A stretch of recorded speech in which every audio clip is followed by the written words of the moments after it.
এটা কোনো কথা? এলিভেটের ভিতরেও এই অবস্থা।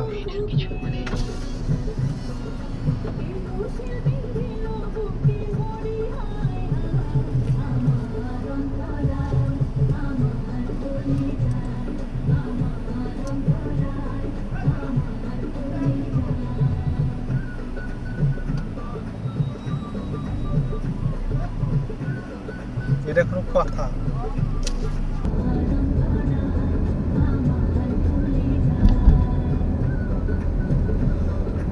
অনেক সিরিয়াল থাকার পর অবশেষে এলিভেট এক্সপ্রেসে উঠতে পারলাম। টাকা নেওয়ার জন্য এই বিল লেগে থাকে।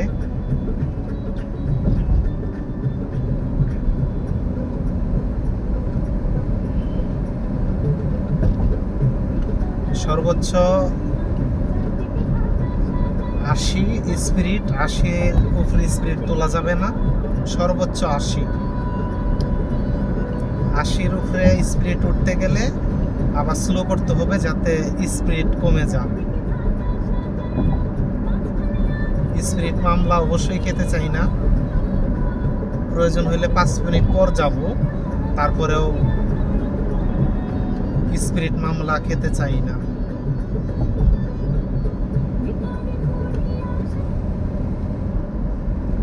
এলিভেটের উপরে পুরা নেম মেনে গাড়ি ড্রাইভ করতে হবে। কি করতেছে মানে বুঝতেছি না, মানে যত রকম ওদের সমস্যাগুলি, ড্রাইভারদের কোনো সিস্টেমই বুঝি না।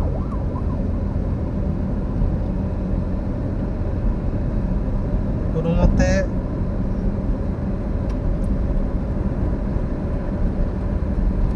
স্টার্টিং এ বসতে পারলেই সে ড্রাইভার হয়ে যায়।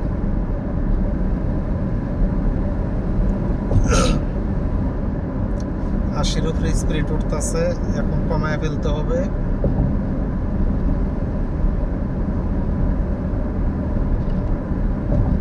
আশির উপরে স্পিরিট তোলাই যাবে না, সর্বোচ্চ 80 স্পিরিট। মামলা অটো মামলা হয়ে যা বেশি স্পিরিট তুললে, এই জন্য বেশি স্পিরিট তোলা যাবে না। গাড়ি নিয়ন্ত্রণ রেখে, কন্ট্রোল রেখে, যাতে বিশেষ করে স্পিরিট 80-র উপরে না ওঠে, এই জিনিসগুলি অবশ্যই খেয়াল করতে হবে। এই যে ভাই 90 স্পিরিটে টাইনে চলে গেছে।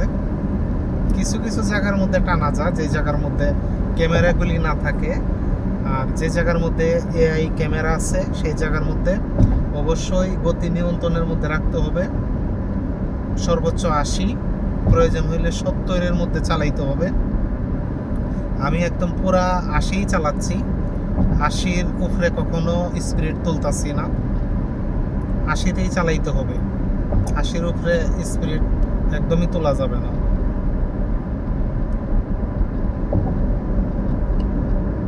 আটাত্তরে চালাচ্ছি, একদমই বেশি স্পিরিটে টানবো না গাড়ি।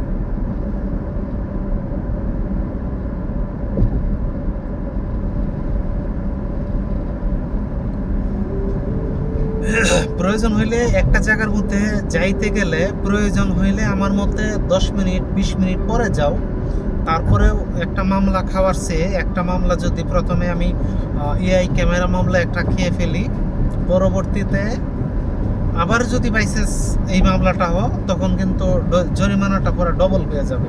এখন 5,000 টাকা কেন আমি দিব? 5-7,000 টাকা মামলার জন্য প্রয়োজন হইলে আমি 20 মিনিট পর যাব, আধা ঘন্টা পর যাব। আমার কোনো তাড়াহুড়া নাই, আমি একদম সর্বোচ্চ 80 চালাবো। প্রয়োজন হইলে 80-র মধ্যে গাড়ি ড্রাইভ করব, 80-র উপরে টানবো না। যে ওরা এই গাড়িগুলো ওভারটেক করে যাচ্ছে, ওরা সব 90 স্পিরিটে যাচ্ছে, আমি আছি 80-তে, তার মানে ওরা 90-100-তে টানতেছে।